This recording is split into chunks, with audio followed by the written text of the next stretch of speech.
I am utterly convinced that one of the reasons we have so many crazy MAGA, like culty people in this country is because they're so fucking sick and unhealthy. Seriously.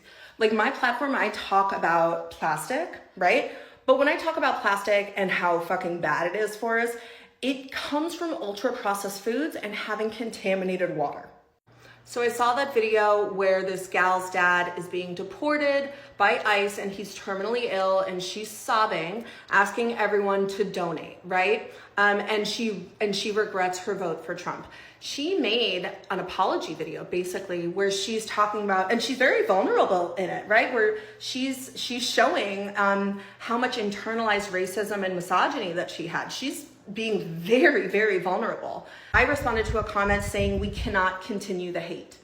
I appreciate her vulnerability. I am not going to necessarily forgive and forget, but we need to stop being the enemy. And if we continue hate, and believe me, I have so much schadenfreude. Schadenfreude is when you are gleeful in the losses of your enemies, right? Believe me, I got a lot of that. Right? With the squeaky fucking wheels on the tanks. Oh my God, that was delicious. That was fucking amazing, right?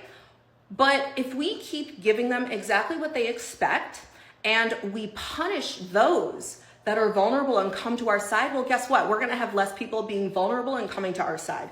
I want this shit to be over. I have lived this nightmare, okay? For the past 10 years, okay? I have lived this nightmare.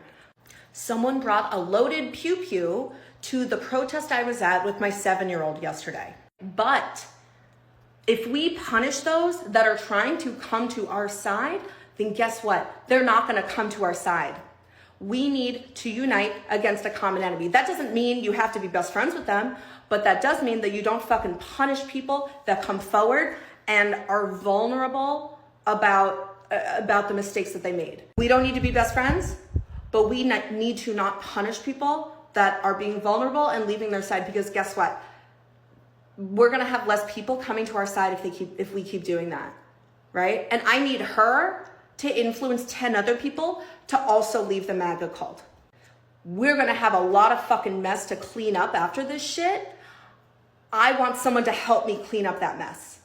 And it's gonna be a lot easier to clean up that fucking mess if they're the ones that do the majority of the work, because they've created the mess, they should fucking help clean it up. All right, that's how I feel about it. And mind you, one of the reasons I talk about plastic, because I very much believe that it is because of all the contaminants and pollutants that Republicans are intentionally putting in our fucking food and water. And they're allowing it by not going after polluters, by literally eliminating people at the EPA and all the regulations that keep our fucking food and water clean. And that's lead, which literally shows that it will lower your IQ and build up over time, right? Make you angry and paranoid, and literally like the textbook Fox News demographic. Like everything that lead and PFAS, mind you, do to your body is what we're seeing in crazy MAGA voters.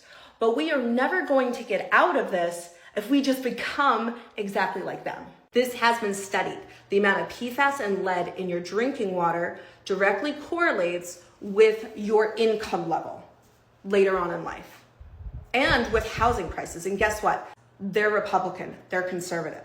So we can't punish her and be the enemy. We need to unite against the common enemy, which is the fucking billionaire and 1%ers that are keeping us all fucking down with this income inequality. That's the real enemy. We need to unite against them.